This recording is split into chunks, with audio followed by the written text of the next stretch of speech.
Hello दोस्तों, मैं हूं Diti and welcome back to SIB। आज के इस वीडियो में मैं आपके साथ शेयर करने वाली हूं चैप्टर नंबर 2 की summary from the book mindset secrets for winning by Mark मेनोविनी। Let's begin. Truth 1। Winning is a choice. Yesterday is not ours to recover, but tomorrow is ours to win or lose. Lyndon B Johnson.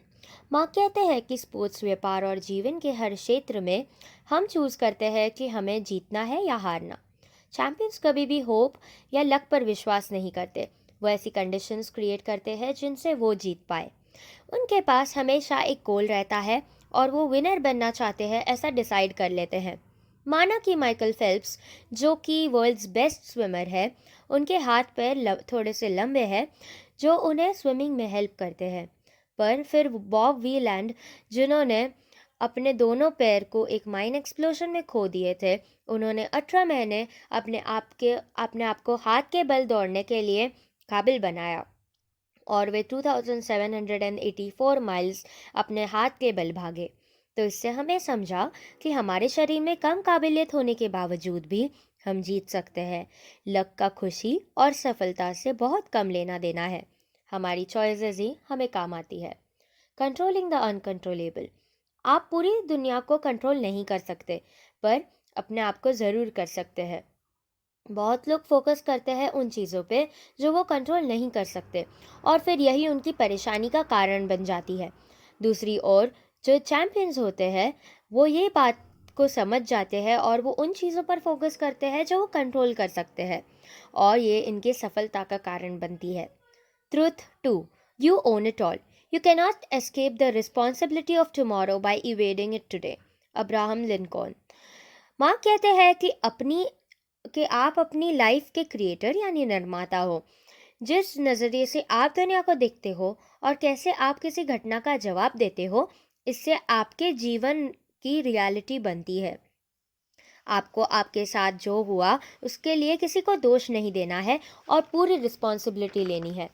जब किसी person की life में कुछ बुरा होता है तो वो किसी और को रिस्पॉन्सिबल ठहराता है, वो किसी और को ब्लेम करता है, जैसे ये मेरी गलती नहीं है, या मेरे पेरेंट्स को मेरी बहन ज़्यादा पसंद आती थी, या मेरा बैड लक था।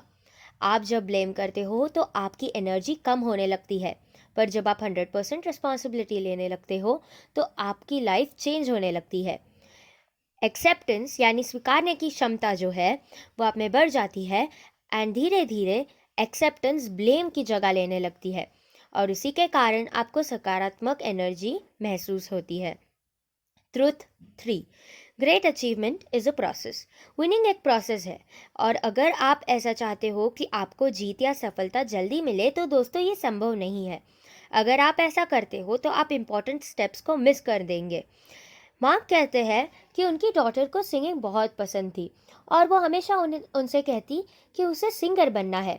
उसे उसके फ्रेंड्स और उसके परिवार के सदस्य कहते थे कि नेचुरल टैलेंट के बिना तुम नहीं गा सकती, पर उसके पेरेंट्स ने उसे बोला कि तुम कर सकती हो, और उसने धीरे धीरे सफलता प्राप्त की। तो बस आपको यही समझना है कि किसी को चुटकियों में सक्सेस नहीं मिलती, धीरे धीरे मिलती है। जिस किसी ने भी किसी असंभव कार्य को हासिल किया, तो उसने भी छोटे कार्यों को पूरा करके ही किया है। Power to create, power to destroy. Mark मेनोविनी एक स्टोरी कहते हैं। जब एक दादा और पोता इस संसार के बारे में बात कर रहे थे, पोते ने दादा से पूछा कि अगर दो भेड़िए किसी के दिल में झगड़ रहे हैं, तो एक जो हमेशा बदला लेना चाहता है और गुस्सा है, और दूसरा जो समझदार और दयालु है, तो कौन जीतेगा? दादा ने जवाब देते हुए कहा कि जिस भेड़िए को तुम ताकत दोगे, खाना खिलाओगे, वो जीतेगा।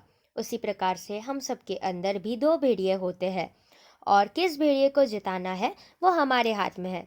We have the power to create and the power to destroy. Truth 4। Every result contains a lesson. हम कभी भी किसी कार्य में फेल यानी असफल नहीं होते। हर परिणाम, चाहे जीत, हार या बराबरी हो, सीख सब में मिलती है। जब आप फेल हो जाते हो तब आपको उस अनुभव से लेसन सीखने चाहिए। अगर आप आपकी गलतियों से नहीं सीखोगे तो आप आगे नहीं बढ़ पाओगे। मिस्टेक्स करना अनअवॉइडेबल है, पर मिस्टेक से सीखना एक चॉइस है। दुनिया में दो तरह के लोग होते हैं। पहले कैटेगरी में वो लोग आते हैं जो केवल ब्लेसिंग्स, लक पर भरोसा करके फेलियर से कुछ सीखे बिना ही आगे बढ़ने के बजाय बस सोचते हैं कि जो नसीब में लिखा होगा वही होगा। दूसरी कैटेगरी के लोग मेहनत करके आगे बढ़ते हैं। वो कभी दुख, दर्द या कठोर परिश्रम के कारण हार नहीं मानते। आपको कौन सी कैटेगरी में आना है, ये आपका निर्णय है। दोस्तों, आपको ही अपना भाग्य और अपने नसीब बनाने पड़ते हैं, तभी आप सफलता प्राप्त कर सकते हैं। Truth 5, willingness is more important than desire. Willingness और डिजायर में क्या फ़र्क है? डिजायर यानी किसी चीज़ को चाहना, पर विलिंगनेस यानी किसी चीज़ को पाने के लिए मन मक्कम कर लेना होता है। आप किसी चीज़ को कितना चाहते हो ये मायने नहीं रखता, पर आप उस चीज़ को पाने के लिए कितने विलिंग हो और उस चीज़ को पाने के लिए क्या कर रहे हो वो ज़रूर मायने रखता है। ऑथर कहते हैं कि विलिंगनेस का मतलब होता है जब आप यात्रा को भी उतने ही प्रेम से स्वीकारते हो जितना कि लक्ष्य को। आपको अपने ड्रीम का एक हिस्सा बनना है, आपको उस ड्रीम को जीना है, यानी आपका जो लक्ष्य है उसमें आप किस स्थान पर रहना चाहते हो या आप तब कैसा जीवन जीना चाहते हो, आपको वही इंसान की तरह जीना होगा। सिर्फ जब आप अपनी मंजिल की ओर पहुंचने के लिए कुछ भी करने के लिए तैयार हो जाओगे और उसके लिए डटे रहोगे, तब आप एक ऐसे स्टेज पर पहुंच जाओगे जहां कितनी भी निराशा या नकारात्मक शक्ति आपकी हिम्मत नहीं तोड़ पाएगी। मार्क कहते हैं कि उनकी सफलता के पीछे विलिंगनेस यानी इच्छा और पैशन यानी जुनून, यही दो कारण है। जीवन में सफल तो सबको बनना है, पर जो असफलता का निडर होकर सामना कर सकते हैं वही चैंपियन बन सकते हैं। Truth 6, records are meant to be broken by people just like you. Mark कहते हैं कि इम्पॉसिबल यानी असंभव कुछ तब तक ही होता है जब तक कोई उस कार्य को कर ना दे। ऑथर उदाहरण देकर समझाते हैं कि एक समय में ऐसा माना जाता था कि एक इंसान के लिए 4 मिनट में 1 मील दौड़ना असंभव है। उसके बाद 6 मई 1954 में इंग्लैंड के रॉजर बैनिस्टर ने 3 मिनट 59.4 सेकेंड्स में 1 मील दौड़कर दिखाई।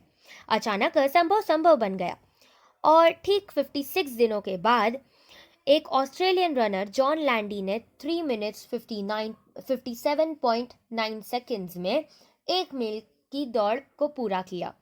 उसके बाद 3 साल के दौरान ही 16 और रनर्स ने 4 मिनट में 1 मील दौड़कर दिखाए। तो फिर ये असंभव संभव कैसे हो गया? क्या ह्यूमंस के पास कोई पावर्स आ गई? नहीं, सोच में परिवर्तन के कारण ही यह बदलाव आया है। आप भी रिकॉर्ड्स ब्रेक कर सकते हैं। Truth 7, it's never too late to become the person you have always wanted to be. Maria Robinson कहती है कि कोई भी पीछे जाकर एक नई शुरुआत नहीं कर सकता, लेकिन कोई भी आज शुरू करके एक नया अंत जरूर कर सकता है। ग्लैडिस बरेल ने अपनी पहली मैराथन जब वह 86 ईयर्स की थी तब दौड़ी थी और होनोलुलु मैराथन 92 की उम्र में 9 आवर्स 53 मिनट्स तक दौड़ने के बाद वो फेमस हो गई और उन्हें Guinness book of world record से मान्यता प्रदान की गई।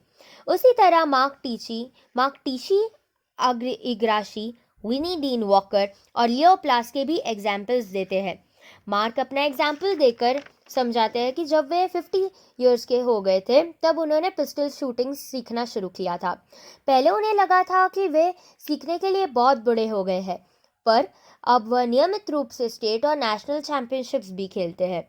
मार्क हमें समझाते हैं कि जो कुछ भी आप करना चाहते हैं उसके लिए कभी भी देर नहीं होती, खासकर वह व्यक्ति बनने के लिए जो आप हमेशा से बनना चाहते हैं। मार्क कहते हैं कि खुद पर भरोसा करना सक्सेस का प्रभाव नहीं बल्कि कारण है। आप एक इंसान हो इसका मतलब यह भी होता है कि आप जितना इमेजिन करते हो उससे कई ज़्यादा करने की काबिलियत रखते हो। So it's never too late. आज के इस एपिसोड में हमने जाना truth 1, winning is a choice. इसमें हमने जाना कि लक का खुशी और सफलता से बहुत कम लेना देना है और हमारी चॉइसेस सबसे ज़्यादा मैटर करती है। Truth 2, you own it all. जब आप अपने लाइफ और उसमें होने वाले सब घटनाओं की 100% रिस्पॉन्सिबिलिटीज लेने लगते हो तब ब्लेम की जगह एक्सेप्टेंस लेने लगती है और आप सकारात्मक महसूस करने लगते हो। Truth 3, great achievement is a process. सफलता चुटकियों का खेल नहीं होता, सफलता धीरे धीरे मिलती है। हमने यह भी जाना कि हमारे अंदर दो भेड़ियों का युद्ध हमेशा चलते रहता है और किस भेड़िए को जिताना है वो हमारे हाथ में ही है। Truth 4, every result contains a lesson. Mistakes करना अवॉइडेबल नहीं है, पर मिस्टेक से सीखना एक चॉइस है। हमेशा अपनी मिस्टेक्स से सीखते रहे। आपको अपने नसीब और अपना भाग्य खुद ही बनाना पड़ता है दोस्तों, तभी आप सफलता प्राप्त कर सकते हैं। Truth 5, willingness is more important than desire. आप किसी चीज़ को पाने के लिए क्या कर रहे हो ये बहुत इम्पॉर्टेंट है। हमने जाना कि आपको आपकी यात्रा से भी उतना ही प्रेम करना होगा जितना आप लक्ष्य से करते हो। Enjoy the process. जीवन में सफल तो सबको बनना है, पर जो असफलता का निडर होकर सामना कर सकते हैं वही चैंपियन बनते हैं। Truth 6, records are meant to be broken by people just like you. कोई चीज़ तब तक ही असंभव होती है जब तक कोई उसे कर ना दे। आपकी सोच में परिवर्तन करने से आपके जीवन में परिवर्तन आता है। Truth 7, you are never too late to become the person you have always wanted to be. इसमें हमने देखा कि जो कुछ भी आप करना चाहते हो उसके लिए कभी भी देर नहीं होती। खुद पर भरोसा सक्सेस का कारण है, प्रभाव नहीं। With this, we come to an end of the chapter 2 summary. Thank you so much for watching. I hope आपको ये वीडियो पसंद आया होगा। अगर आपको ये वीडियो पसंद आया तो please do like share and subscribe. Thank मिलते हैं नेक्स्ट वीडियो में। Till then bye bye.